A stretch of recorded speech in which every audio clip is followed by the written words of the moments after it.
If you saw me at the grocery store, you wouldn't think, oh, that girl skins animals for a living.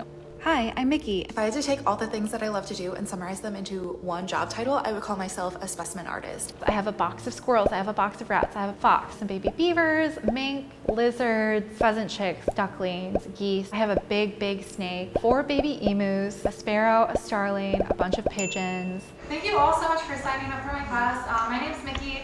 I'm an artist. They say that art imitates life, but we also have life that has turned into death that we then can turn into art. Let's preserve a scorpion together. Come take a specimen preservation class with me. A private class on beetle specimen spreading. If you think about it, taxidermy is a sculpture made from a real animal. I try to keep a natural flow or shape, and then I try to just put the specimens that we're collecting today contain basically a snapshot of what our world looks like at this moment in time. Okay, Hannah, show us your beetles.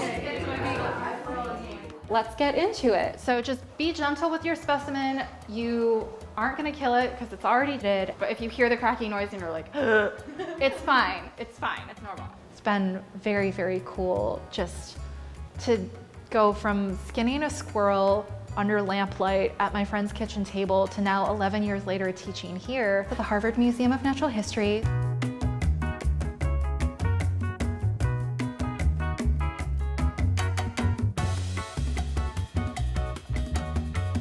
I did a Caucasus beetle class where they got to lift up the elytra and then spread the wings out. Has everyone done their little beetle dance? The front legs point forward so they go like this.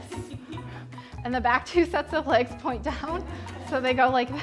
And then we ended the day with a rat embalming class, so each student got to leave with a finished embalmed rat.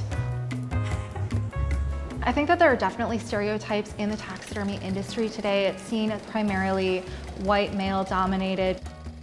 A lot of people don't know this, but that work is directly a reflection of a woman who is widely considered to be the first female taxidermist. Martha Maxwell exhibited her work at an expo in Philadelphia where she built a full mountain inside of one of those fair buildings, and she filled it with her taxidermy animals that she had hunted and prepared herself. And my favorite thing about her is that she made a little plaque that said woman's work, and she stuck it to the front of her exhibition. So it's very cool to see how these patterns of taxidermy have held up over time.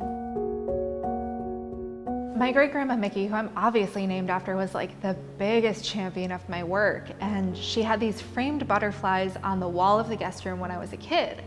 And over the years, a couple of the butterflies came detached from the back glass and they fell down. And so she asked me, can you fix this? And I didn't even know this, but her aunt was the one who had made the frame, spread the butterflies, framed the butterflies. So this had to have been back in the 1910s, 20s, 30s.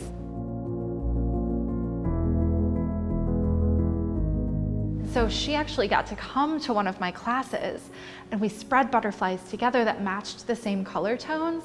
And then once they were dry, I snuck those butterflies into her frame and I returned it to her. So it was cool the last couple of years of her life. Every time I visited, I got to see butterflies that we spread together.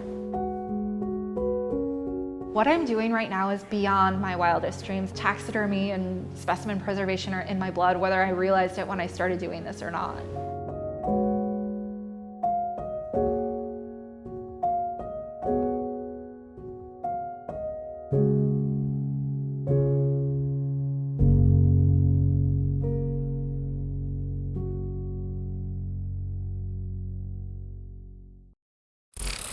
If you want to know what's going on,